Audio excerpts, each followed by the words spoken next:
It's the most wonderful time of the year. There'll be parties for hosting, marshmallows for toasting, and much mistletoeing and all of that. But that party might be a super spreading event, and sitting too close together around a fire sharing food seems like a bad idea. It's also hard to properly respond to the mistletoe when everyone's wearing face masks. So, as we approach Thanksgiving and Christmas and Hanukkah and Kwanzaa, and a season usually filled with family dinners and lots of up close gatherings with loved ones, how will it all be different this year? What can be done to make our celebrations safer?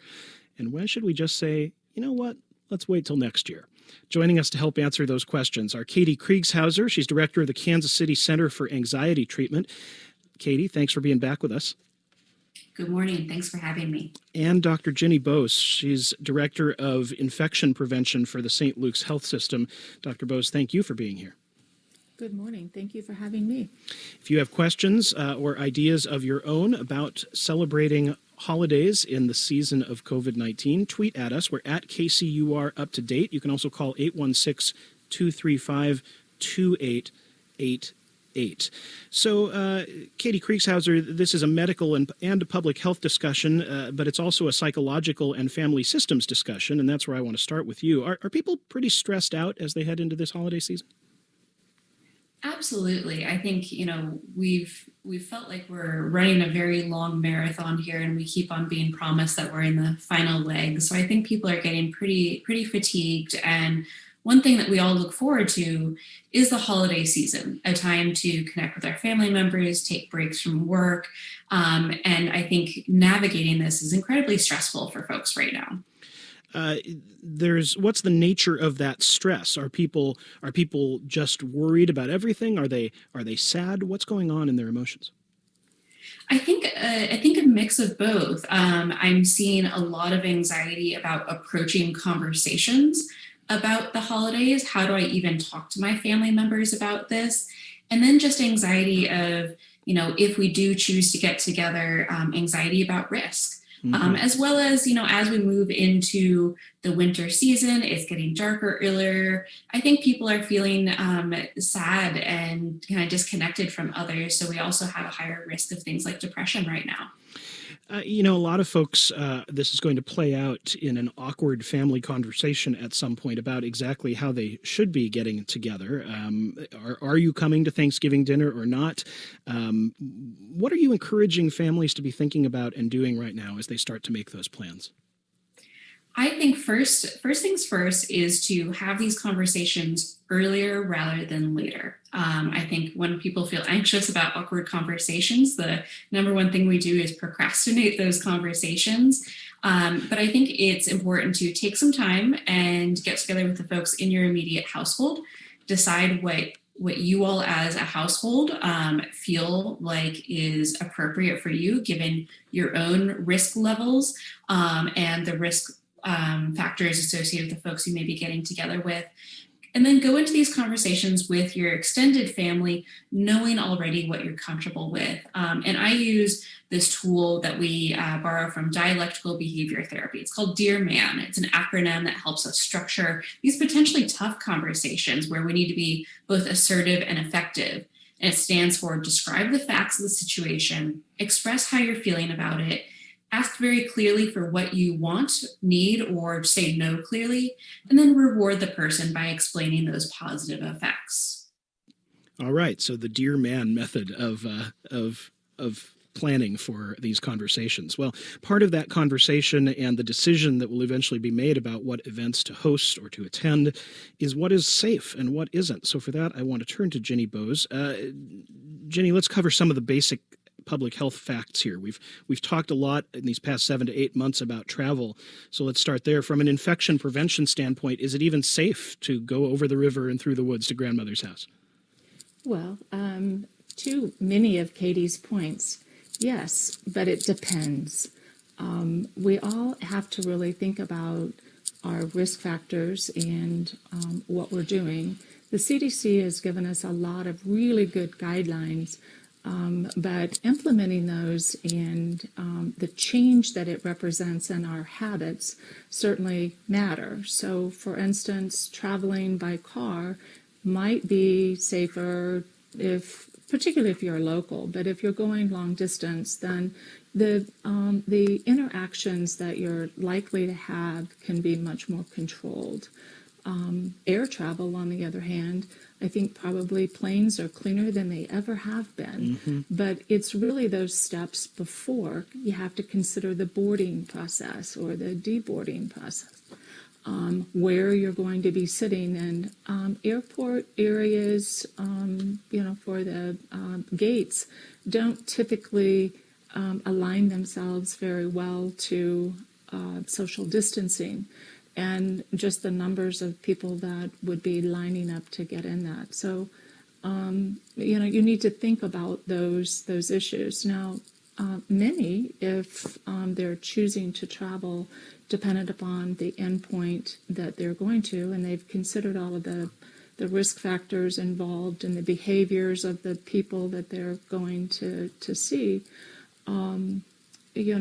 that may be the better alternative, and maybe you could go and they could self-isolate.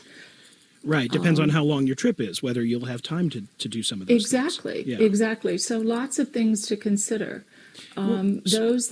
Those that are hosting also have to think about a lot of things. Right. So whether you want someone who's been on an airplane or through an airport to be at your table. Very good. Yes, that's exactly right.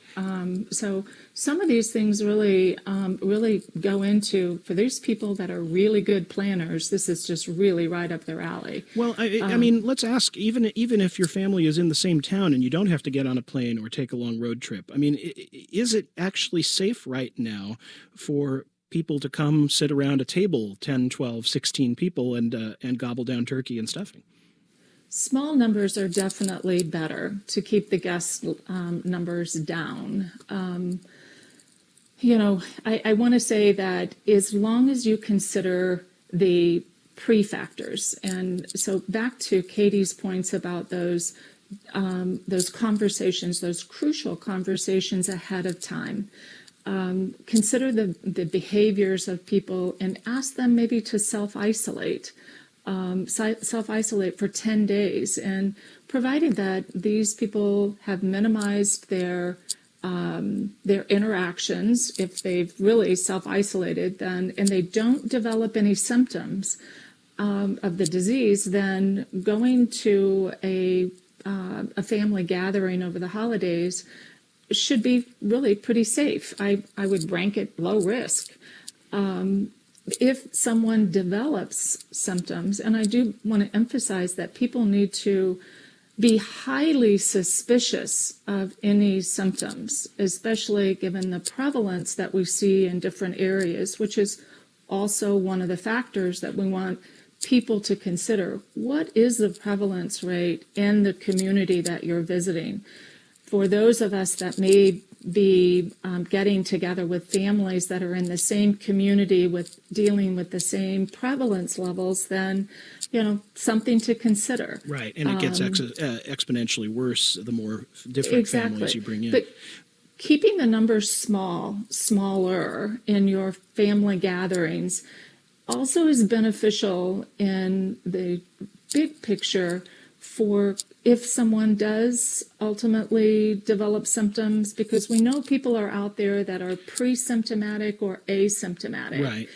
And so if that number is smaller, then the contact tracing that's necessary afterwards is much easier, which Sure. as a host, that's something else that you want to consider. Okay, so let me interrupt, Ginny, just to let Yeah. folks know that we're talking about how to have safe holiday gatherings, whether you can have them, and what are some of the psychological and emotional implications of making these decisions for families. We're talking with Ginny Bose, who you just heard from the St. Luke's Health System, and also Katie Kriegshauser from the Kansas City Center for Anxiety Treatment. We'd love to have you join the conversation by calling 816-235-2888.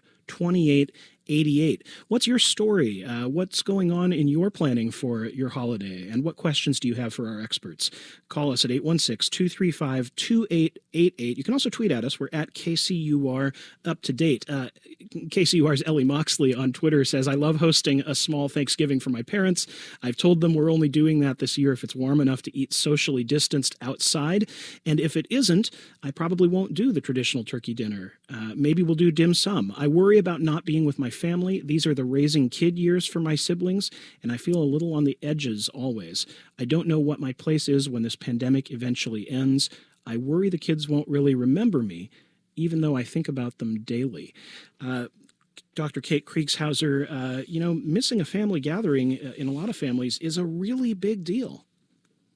Absolutely. And so I think that's where I am really encouraging everyone. If you decide we're going to sit out Thanksgiving or we're going to sit out our traditional family gathering, do something in place of that. Do something to kind of fill that void. Don't just give up the holidays this year, because you're right. You want to see these nieces and nephews and aunts and uncles and grandparents. So do something to connect. If you want to do dim sum, that sounds delicious, but add a FaceTime call. Or one idea I'm thinking of is a Great British Baking Show style Thanksgiving competition over Zoom. You won't be able to taste each other's food, but do something to celebrate the holidays, even if you're not going to be together, because I think we all need that boost right now, and that connection. So hunker down, but don't hibernate and isolate. Just try to get a good bake on that, but watch out for the soggy bottoms. Of course. So I guess a question I have for you, Dr. Jenny Bose, let's say folks are committed to doing this. They are going to have the dinner. And let's even say further that you're not sure crazy Uncle Frank and his runny-nosed nieces and nephews are going to actually self-isolate for the 10 days that you've asked for. What are some steps you can take? How do you make this dinner or this gathering as safe as possible when people are coming who may or may not have taken all the precautions? Very good question. And one thing that you want to be sure to do is make all of the means of washing hands frequently using single-use towels or paper towels readily available. Opening windows, again, back into some of the weather conditions maybe to consider, but improving the ventilation and maybe setting up some of the dinner tables in different rooms so that you can minimize some of the close interactions that we would have with the traditional dining room table with 12 people seated around it. Get creative, trying to improve the ventilation. If you've got space that you can use outside to improve that social distancing, then those are really good strategies. Mm-hmm. Let me ask Dr. Kate Kriegshauser. We had a tweet from Celisa who says, my family's in LA. I'm struggling to decide if going home for the holidays will be safe. It could be the first time in my life I'm not with my family on Christmas. You've suggested already the alternative, having an alternative event over Zoom or something. But if for whatever reason you can't do that, you can't actually be together, what do you suggest to folks who might, for the first time, be alone for the holiday? I think it's really important to see if you can bring some of your holiday traditions from home to wherever you are, or even create some of your new traditions for yourself in your new home. So it can be a healthy mix of doing things that remind you of those holidays. Maybe you watch some old family movies of past holiday events, or you consider, hey, what's something I can start in this new space if we celebrate in my home this year instead of going home? Let's take a call from Lynn in Overland Park. She has a question. Lynn, welcome to Up to Date. Hi, thanks. I'm considering visiting my parents over the holidays, and they're both high-risk individuals. And I'm wondering if quarantining myself for at least 2 weeks and getting a negative COVID test is enough precaution to visit them safely. Great question from Lynn, who called 816-235-2888. Let's pose that question to you, Dr. Jenny Bose. If the parents are high risk, even with the 2-week quarantine and the passing of a COVID test, is that enough? It's a really good start. visiting and having that connection certainly is part of the equation. And so I would say that those are really good strategies, and you would have some degree of comfort. Again, you want to think about who all is going to be there and what those behaviors might be. While you're there, obviously, you want to make sure that you minimize those gestures that would bring you into close contact. You want to have a lot of frequent hand hygiene, cleaning the hands, but that emotional component, as what Katie has talked about, is also, part of that risk-benefit equation. And so the quarantine, and if no symptoms and a negative test are pretty good indicators that are going to put you in a good situation to be safe. It seems like there's an interesting calculation that has to happen here. Katie Kriegshauser, we're between risks to physical health and risks to mental health. And even within the mental health question, is it better to have the stress of worrying about getting COVID-19 or the stress of being alone and separate from your family? Well, I think you've posed just the impossible question there. I think that's something that, there is no magical equation, or at least no solution to that equation that we're aware of. I would say, everyone is in a unique situation. And for some folks, that risk factor is going to be higher. So the anxiety is higher. So I would say be prepared for handling whichever path you choose, whether it's getting together in person. Have a plan for managing that anxiety. And one of the best ways to do that is have backup plans. So if you are planning to get together in person, let's say you take all these wonderful precautions, but someone does develop symptoms. What's your backup plan so that person can still participate safely? So have a backup plan in those cases. And if you are going to sit it out, really make sure you have some stuff to fill up that time to increase those positive emotions. So I think whatever path you choose, you need to be prepared to deal with either the anxiety of the unknown with COVID or kind of potentially feeling sad and down. So we need to address both. And in addition to having a plan, are there resources available for those who find themselves feeling down or depressed, especially if that's not a familiar feeling for them? Oh, absolutely. So we've actually published a series during the pandemic on our Facebook page on how to use tools from cognitive behavioral therapy to kind of boost your mood and handle anxiety during this time. But there are lots of great resources, especially through places like the Anxiety and Depression Association of America. So ADAA.org has lots of great information on how to cope, especially if this is your first time dealing with these types of feelings. A question for you, Jenny Bowes, is a message we got from Christy on Twitter. She wrote, "I've celebrated with my dad's extended family every year of my life, but of course we're canceling this year. Super sad.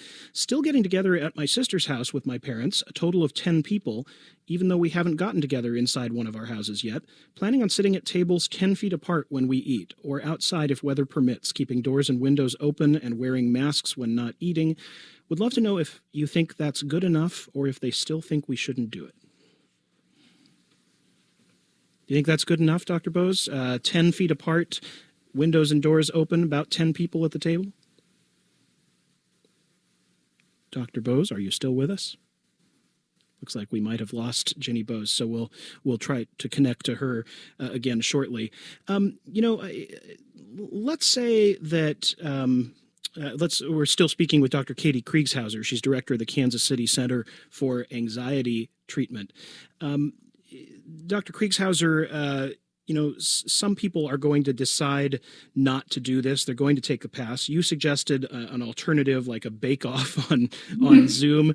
Are there other alternatives that you've heard, some creative solutions that families have come up with to observe a holiday together? I haven't had the ideas rolling in just yet. A lot of folks I've been talking to have been focused on election anxiety, and we haven't quite moved into holiday anxiety. There's just yet, so many different anxiety choices available to you right now. It's a whole variety of options.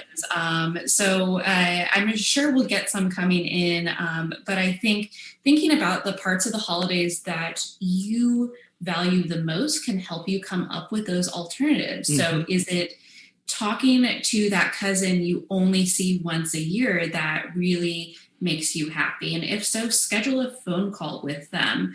Is it having that comfort food of, that those cranberries are what you love, or the pumpkin pie? Go for that comfort food. So find the part of that holiday or that gathering that you really look forward to, and make sure you don't miss out on that, or find a way to channel that in some way. And maybe you actually kind of take something like Thanksgiving, that's one day or a full day event, and maybe you stretch it out over a week or even 2 weeks. You have little mini Thanksgivings where you meet with individual family members or friends, or spread those things out. Because I think we all need kind of to find more things to look forward to right now. So that's one way we can do it, is spread out that holiday. Question about what to do if, say, one member of the family can't self-isolate. Maybe they're an essential worker and they're around people a lot. How do you avoid one person getting left out of the gathering, or how do you address that in terms of the family dynamics? Maybe it's the high-risk older member of the family, someone who people are still gathering, but they themselves individually might have to be excluded. That's an excellent question. So I think setting it up and planning so that person can feel included, and I think it was mentioned earlier, planners, this is where they're going to flourish. So maybe we spend some time in the coming weeks saying, okay, so if Uncle so-and-so, he has to go to work, he's not going to be able to isolate like the rest of us. How do we make him feel included? Maybe it's a computer screen at the table where he's there. Maybe you drop off a meal for them, kind of like a grab and go Thanksgiving. So I think having those backup plans in place, because we also don't want folks who, we talked about, well, what if you do develop symptoms? I think really clearly saying in advance, so people don't feel like they have to hide if they develop symptoms as well, saying, and if you develop symptoms, here's our plan. We're going to include you by having you on the big screen or having you on the iPad. So really being clear in advance of, it's not all or nothing, having an in-between option. Dr. Bose, do we have you back? I'm here. Can you hear me? I can hear you. We're glad you're with us. Dr. Great. Ginny Bose, Director of Infection Prevention for the St. Luke's Health System. I had just asked you about a question from one of our listeners who asked if their family gathering with about 10 people, planning on sitting at tables 10 feet apart with the doors and windows open, wearing masks when they're not eating. Does that sound like enough precautions? You think they'll be all right? Definitely. I think that probably, even though the wearing mask might be, an ideal situation, it usually kind of loses its effect when there's food around. So to plan realistically on what people's behaviors are likely to be, I think the better thing is to keep things down to the basics, and, a clean environment, good ventilation, hand hygiene. Yes. Minimize those gestures, no hugging. Those are going to be the bigger things. And the people that are invited to your event, really to be strongly encouraged back into those crucial conversations and the planning, to strongly encourage them to monitor their symptoms really, really closely. If they're suspicious in any way, then to reach out, get tested. If they've had a positive or a confirmed exposure to someone, then that's maybe back into Plan B. So let me ask you, Dr. Bose, we talked earlier about travel and air travel versus making a longer drive, but what about places to stay? Are hotels safe, or would it be safer to be in the guest room at your mother-in-law's house? What do you recommend to folks? Well, I think that goes back into that personal comfort. And I do believe that hotels have done a very good job of cleaning. And I mean, I think probably our state of cleaning in many, many areas is probably better now than it has been. Right. We know that the hotel industry, the guests, we don't have as many guests that are coming. And so the rooms lie dormant maybe longer. And we have the cleaning processes that are going through with management that's very sensitive and attentive to what those needs are. So I don't want to say that there's an either or to that. I think that, again, you kind of have to look at your personal tolerance to stress and talk to these various hotels that you're considering about what their practices are to make those decisions, more informed decisions. We don't have much time left, but Dr. Bose, before we let you go, I want to ask, a lot of the level of safety a person can expect depends on how the coronavirus is surging or not surging in the place where they're going. Is there one reliable source of information for what might be happening in a particular city or county that you are considering traveling to? You know, I think that if you can refer to the various state hospital associations, or to probably even better to the Department of Health, the State Department of Health, data is sent daily on from hospitals and all of the labs on results, and so there's a really good finger on the pulse for what's happening. So CDC, Johns Hopkins are good resources, but right down to the local, you could get into the public health department data. That's Dr. Ginny Bose. She's Director of Infection Prevention for the St. Luke's Health System. We've also been joined by Dr. Katie Kriegshauser, Director of the Kansas City Center for Anxiety Treatment. Thanks to both of you.